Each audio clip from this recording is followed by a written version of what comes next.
The Hippopotamus by F.C. Sellis. Two species of the hippopotamus family exist on the earth today, both of which are inhabitants of Africa and are not found in any other country. But the remains of many extinct forms of this genus, which have been discovered in various parts of Europe and Asia, show that in the Pleistocene and Pliocene times these strange and uncouth animals must have been widely distributed throughout the greater part of the Old World. Fossil remains of the large form of hippopotamus, which once frequented the lakes and rivers of England and Western Europe, cannot be distinguished from the bones of the common African species of today, which latter is possibly the only animal in the world which has undergone no change in form or structure since the prehistoric savages of the Thames Valley threw stone-headed spears at their enemies. The common hippopotamus, though it has long been banished from the lower Nile, has more recently been practically exterminated from the British colonies south of the Limpopo, was once an inhabitant of every lake and river throughout the entire African continent, from the delta of the Nile to the neighborhood of Cape Town. Now it is not found below Khartoum on the Nile, but in southern Africa a few hippopotamuses are said still to exist in the lower reaches of the Orange River. When Van Riebeck first landed at the Cape in 1652, he found some of these animals in the swamp now occupied by Church Square in the center of Cape Town, and the last in the district was only killed in the Berg River, about 70 miles north of that city, as recently as 1874. This animal, which had been protected for some years, was at last shot, as it had become very savage, and was in the habit of attacking anyone who approached it. In my own experience, I have met with the hippopotamus in all the large rivers of Africa where I have traveled, such as the Zambezi, Kafukwe, Chobe, Sabi, Limpopo, and Lesotho, and also in most of the many large streams which take their rise on the plateau of Matabiland and Mashonaland, and flow north, south, and east into the Zambezi, the Limpopo, or the Sabi. I have also seen them in the sea at the mouth of the Quilimani River, and have heard from natives that they will travel by sea from the mouth of one river to another. By permission of Herr Karl Hagenbach, Hamburg, a 3-year-old hippopotamus. In this specimen, the great lower tusks are not yet developed. Hippopotamuses live either in families of a few individuals or in herds that may number from 20 to 30 members. Old bulls are often met with alone, and cows when about to calve will sometimes leave their companions and live for a time in seclusion, returning, however, to the herd soon after the birth of their calves. Although, owing to the shortness of its legs, a hippopotamus bull does not stand very high at the shoulder, about 4 feet 8 inches being the average height, yet its body is of enormous bulk. A male which died some years ago in the Zoological Gardens of London measured 12 feet in length from the nose to the root of the tail and weighed 4 tons, and these dimensions are probably often exceeded in a wild state. Photo by J.W. McClellan, Highbury. Hippopotamus drinking. The enormous breadth of the muzzle, as well as the small nostrils, which can be closed at will, are clearly displayed in this posture.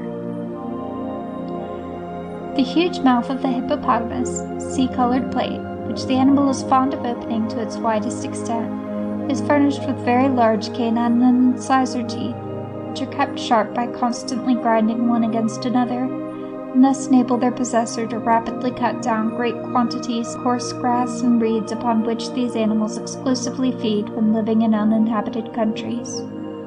When, however, their haunts are in the neighborhood of native villages, they often commit great havoc in the cornfields of the inhabitants, trampling down as much as they eat, and it was their fondness for sugarcane which brought about the destruction of the last herd of hippopotamuses surviving in Natal. The lower canine teeth or tusks of the hippopotamus grow to a great size, and in bulls may weigh from 4 pounds to 7 pounds each. They are curved in shape, and when extracted from the jaw form a complete half circle, and have been known to measure upwards of 30 inches over the curve. In life, however, not more than a third of their length protrudes beyond the gums. During the daytime, hippopotamuses are seldom met with out of the water. They lie and doze all day long in the deep pools of the rivers they frequent, with only their eyes, ears, and nostrils above the surface, or else bask in the sun on the tail of a sandbank, looking like so many gigantic pigs with their bodies only partially submerged. Sometimes they will lie and sleep entirely out of water amongst reeds, I have seen them feeding in the reed beds of the great swamps of the Chobe just at sundown, but as a rule they do not leave the water until after dark. At night they often wander far afield, especially in the rainy season, in search of suitable food, and after having been fired at and frightened, I have known a herd of hippopotamuses to travel at least 25 miles along the course of a river during the ensuing night, in order to reach a larger and deeper pool than the one in which they had been molested. Photo by Lord Delamere, Northwick. Hippopotamuses bathing. A hippopotamus stays underwater for about 2.5 minutes at a time, and then just shows part of its head above water while it draws a fresh breath. Although the hippopotamus is thoroughly at home in the hottest parts of Africa and appears to thrive in the tepid waters of all the rivers which flow through the malarious coast regions of the tropical portions of that continent, it is also found at a considerable altitude above the sea, and in quite small streams where the temperature of the water during the winter months cannot be many degrees above freezing point. I have personally met with hippopotamuses in the Manyami River, not far from the present town of Salisbury, in Mashonaland. The country there has an altitude of about 5,000 feet above sea level, and the water was so cold on the last occasion on which I came across the animals in question, July 1887, that if a basin pool was left out during the night, ice quite 1/8 of an inch in thickness would be formed over it before morning. There was, however, never any ice on the river itself. During the rainy season, when the grass and reeds are green and succulent, hippopotamuses become enormously fat, especially in the higher and colder portions of their range, and retain a good deal of their fat right through the driest season of the year. Old bulls are usually very lean, but I have seen cows the greater part of whose carcass, after the skin had been stripped off, was covered with a layer of fat from 1 inch to 2 inches in thickness. The meat of these animals is dark red in color, and more like beef than pork. To my mind, that of a young animal is most excellent in flavor, and far preferable to that of a lean antelope. The fat, when prepared, is as good as the best lard, from which indeed it is hardly distinguishable.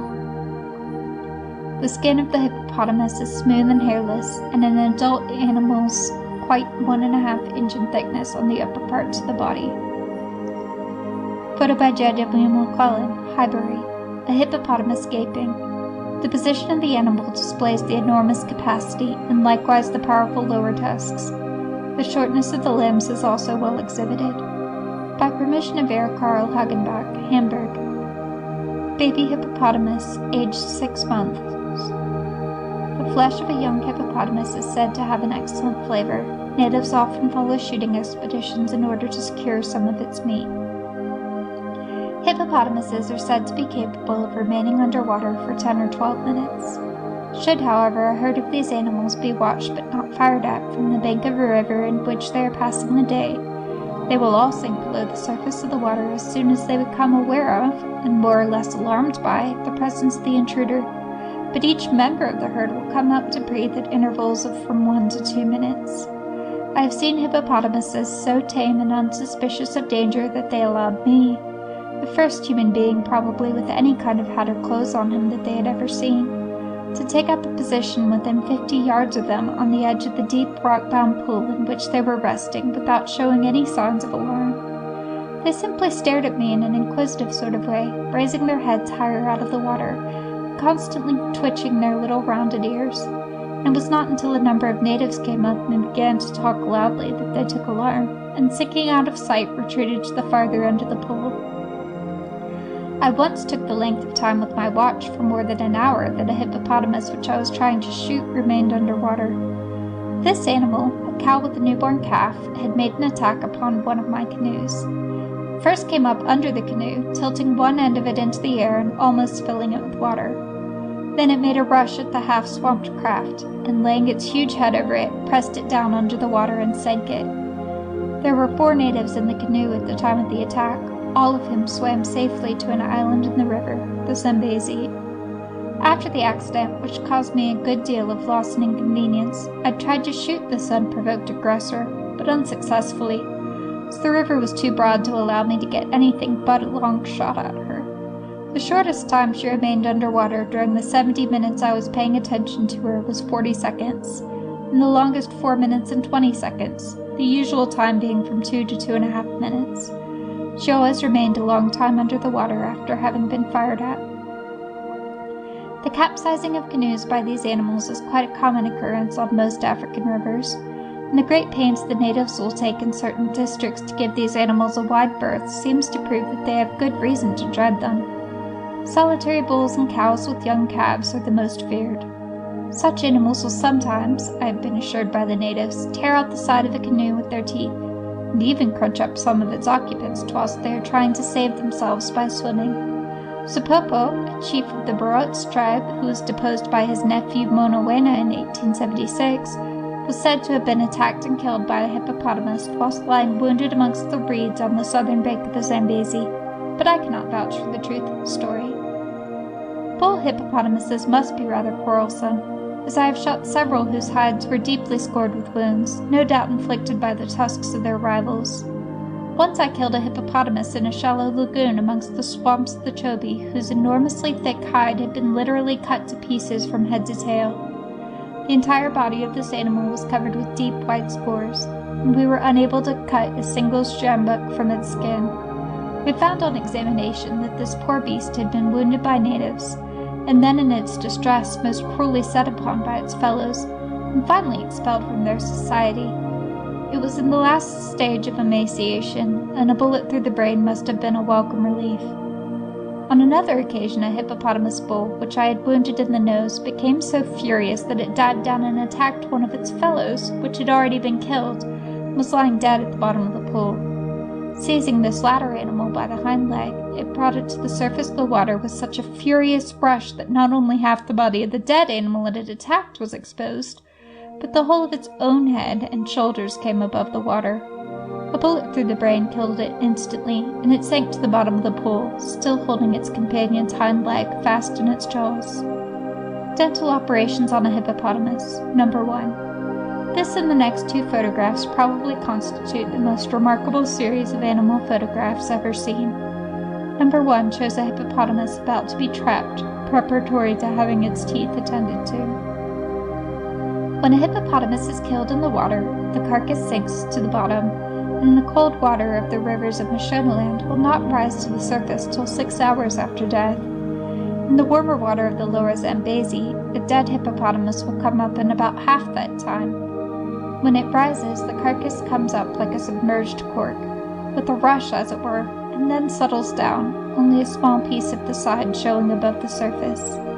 As decomposition sets in, it becomes more and more swollen, and shows higher and higher above the water. When the body of a dead hippopotamus has been taken by the wind or current to the wrong side of a river, I have often climbed onto it and paddled it with a stout stick right across the river to a spot near our camp. A dead hippopotamus is not the easiest or pleasantest thing to sit on in deep water with crocodiles about, especially in a wind, as it is very much like sitting on a floating barrel, and unless the balance is exactly maintained, one is bound to roll off. Dental operations on a hippopotamus, number 2. This shows the process of filing one of the lower tusks. Dental operations on a hippopotamus, number 3. Sawing off one of the lower tusks. Although it is often necessary for an African traveler to shoot one or more of them in order to obtain a supply of meat for his native followers, there is not much sport attached to the killing of these animals. The modern small-bore rifles, with their low trajectory and great penetration, render their destruction very easy when they are encountered in small lakes or narrow rivers, though in larger sheets of water, where they must be approached and shot from rickety canoes, it is by no means a simple matter to kill hippopotamuses, especially after they have grown shy and wary through persecution. As these animals are almost invariably killed by Europeans in the daytime, and are therefore encountered in the water, they are usually shot through the brain as they raise their heads above the surface to breathe. By the natives, hippopotamuses are killed in various ways. They are sometimes attacked first with harpoons, to which long lines are attached, with a float at the end to mark the position of the wounded animal, and then followed up in canoes and finally speared to death. Sometimes they are caught in huge pitfalls, or killed by the fall of a spearhead fixed in a heavy block of wood, which is released from its position when a line attached to its weight and pegged across the hippopotamus's path a few inches above the ground is suddenly pulled by the feet of one of these animals striking against it. A friend of mine once had a horse killed under him by a similar trap set for buffaloes. His horse's feet struck the line attached to the heavily weighted spearhead, and down it came, just missing his head and entering his horse's back close behind the saddle. Where the natives have guns, mostly old muzzle-loading weapons of large bore, they often shoot hippopotamuses at close quarters when they are feeding at night. The most destructive native method, however, of killing these monsters with which I am acquainted is one which used to be practiced by the natives of northern Mashonaland, namely, fencing in a herd of these animals and starving them to death. As there is a very rapid fall in the country through which all the rivers run to the Zambezi from the northern slope of Mashonaland, these streams consist of a series of deep, still pools, so-called sea cow holes by the old hunters, from 100 yards to more than a mile in length, connected with one another by shallow, swift-flowing water, often running in several small streams over the bed of the river. A herd of hippopotamuses having been found resting for the day in one of the smaller pools, all the natives in the district, men, women, and children, would collect and build strong fences across the shallows at each end. At night, large fires would be kept blazing all round the pool, and tom-toms beaten incessantly in order to prevent the imprisoned animals from escaping. Day after day, the fences would be strengthened, and platforms sometimes built to command naturally weak places. And in these points of vantage, the poor animals were speared when, in their desperation, they tried to leave the pool.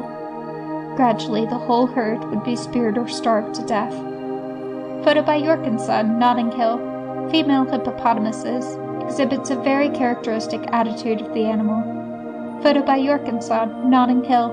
A hippopotamus family, father, mother, and young. Hippopotamuses are very sociable animals, and are often to be met with in large herds. Once in August 1880, I came upon a native tribe engaged in starving to death a herd of hippopotamuses in a pool of the Umniati River in northern Mashonaland. When I came upon the scene, there were 10 hippopotamuses still alive in the pool. 8 of these appeared to be standing on a sandbank in the middle of the river, as more than half of their bodies were above the water. They were all huddled up together, their heads resting on each other's bodies. 2 others were swimming about, each with a heavily shafted assegai sticking in his back. Besides these 10 still living hippopotamuses, 2 dead ones were being cut up on the side of the pool, and many more must have already been killed, as all round the pool festoons of meat were hanging on poles to dry, and a large number of natives had been living for some time on nothing but hippopotamus meat. Altogether, I imagine that a herd of at least 20 animals must have been destroyed. Much as one must regret such a wholesale slaughter, it must be remembered that this great killing was the work of hungry savages, who at any rate utilized every scrap of the meat thus obtained, and much of the skin as well, for food. And such an incident is far less reprehensible, indeed stands on quite a different plane as regards moral guilt, to the wanton destruction of a large number of hippopotamuses in the Umzingwani River, near Bulawayo, within a few months of the conquest of Matabiland by the Chartered Company's forces in 1893. These animals have been protected for many years by Lobengula and his father Umziligazi before him. But no sooner were the Matabele conquered and their country thrown open to white men than certain unscrupulous persons destroyed all but a very few of these half-tame animals for the sake of the few paltry pieces of money their hides were worth. Photo by G.W. Wilson and Company, Limited, Aberdeen. Hippopotamus. The skin of a hippopotamus is often as much as 1.5 inches in thickness on the upper parts of the body. Gradually, as the world grows older, more civilized, and to my way of thinking less and less interesting, the range of the hippopotamus, like that of all other large animals, must become more and more circumscribed. But now that all Africa has been parceled out amongst the white races of Western Europe, if the indiscriminate killing of hippopotamuses by either white men or natives could be controlled, and the constant and cruel custom of firing at the heads of these animals from the decks of river steamers all over Africa be put a stop to, I believe that this most interesting animal, owing to the nature of its habitat and the vast extent of the rivers, swamps, and lakes in which it still exists in considerable numbers, will long outlive all other pachydermatous animals.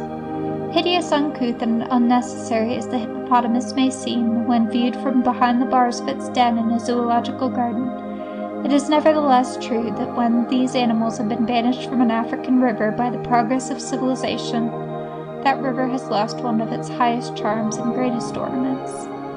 The pygmy or Liberian hippopotamus is confirmed to Upper Guinea, and compared with its only existing relative is a very small animal, not standing more than 2 feet 6 inches in height, and measuring less than 6 feet in length. In weight, a full-grown specimen will scale about 400 pounds. But little is known of the habits of this rare animal, specimens of which, I believe, have never been obtained, except by the German naturalists Ernst Burghofer and Genting. When alive, the color of the skin of the pygmy hippopotamus is said to be of a greenish-black, changing on the underparts to yellowish-green. The surface of the skin is very shiny. This species, unlike its giant relative, does not congregate in herds, nor pass its days in rivers or lakes, but lives in pairs in marshes or shady forests. It sleeps during the day and at night wanders over a great extent of country, eating grass, wild fruits, and the young shoots of trees. Its flesh is said to be very succulent and much esteemed by the natives. Photo by York & Son, Notting Hill. Male and female hippopotamuses. A hippopotamus is almost inseparable from the water. It never goes further away than possible from a river or lake. A hippopotamus, apparently of the same species as that now found in Africa, formerly inhabited the Thames Valley. Great quantities of fossil remains of another species are also found in the island of Sicily. The bones found in England are mainly in the river gravel and brick earth of the South and Midland districts of England. This seems to show that at the time when the animal existed, our rivers must have been open all the year, and not icebound, for it is certain that no hippopotamus could live in a river which froze in winter. Yet among the remains of these animals are also found those of quite Arctic species like the muskox and the reindeer, together with those of the saiga antelope, an inhabitant of the cold plateau of Tibet. The problem is, how could these creatures, one a dweller in warm rivers and the other inhabitants of cold Arctic or subarctic regions, have existed together, apparently on the same area of ground? The answer, which does not seem to have occurred to naturalists who have discussed the question, seems to be plain enough. Anyone who knows the conditions of the great rift valleys of Central Africa has the key to the solution of the puzzle. There was probably a very great difference in the vertical plane. Deep in the rift was probably a warm river, while above it may have been mountains from 10,000 to 20,000 feet high, with snow on the summits and glaciers in their valleys. On these cold and Arctic heights, both the reindeer and the muskox would find congenial homes. Thousands of feet below, in the hot and narrow valley, the hippopotamus would revel in a warm and steamy climate. This is what actually occurs in the rift valleys of Central Africa, where the hippopotamus swims in rivers that are at no great distance from the snow-covered and ice-capped mountains. End of section 57.